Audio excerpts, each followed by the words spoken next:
So, Somalia has done what we can call a master move, right?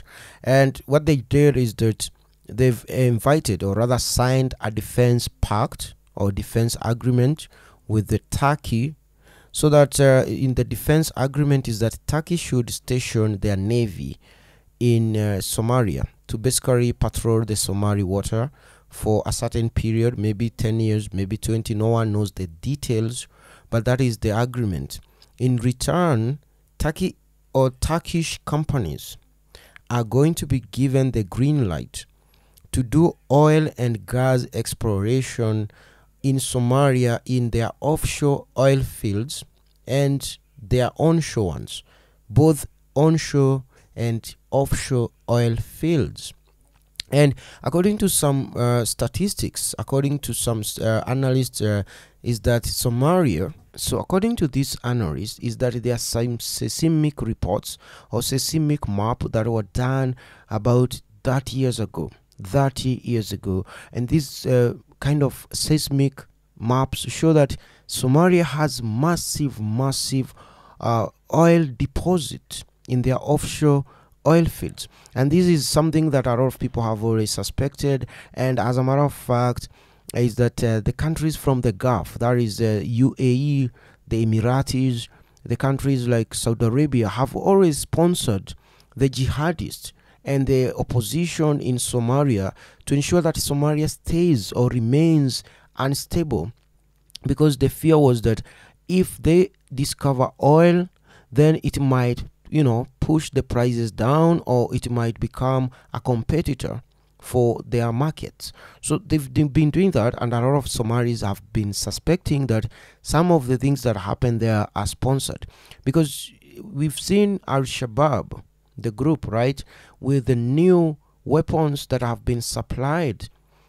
There have been instances where navies from other countries like Australia and India have intercepted smaller boats, the boats we call dhows, carrying new guns and ammunition headed to Somalia, for Al-Shabaab, coming from the Gulf.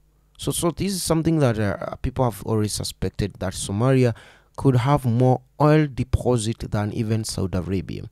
And we are going to find out in coming years.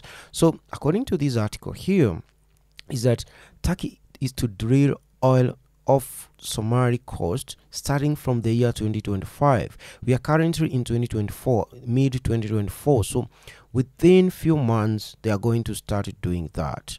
And Turkish companies have this work ethic that they do not waste time. We've seen that in the projects that they do in Africa. For example, the Julius Nyerere hydroelectric dam in Tanzania, or the Tanzanian standard gauge electric railway.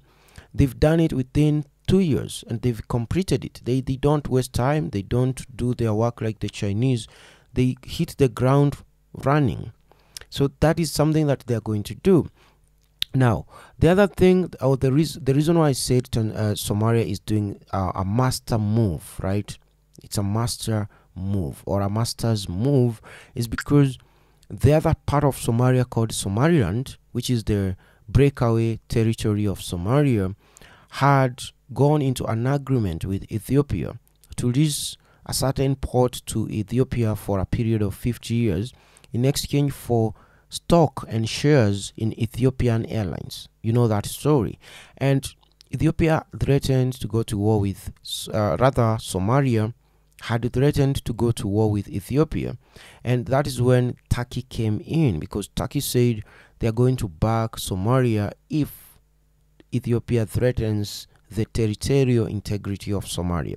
So in other words, the Turkish government and the Turkish Navy and their army are going to be stationed in Somalia for a long while to counter Ethiopian aggression and to ensure that Somaliland doesn't become an independent state, right? That is the other thing. And again, in Somaliland, in their waters, they also prospect for oil and gas there.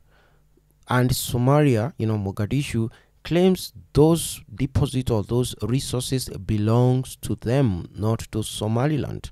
Again, that's why the Turkish army and their navy is supposed to be there. And remember, Turkey is a member of NATO, so they're not going to get resistance from the United States or from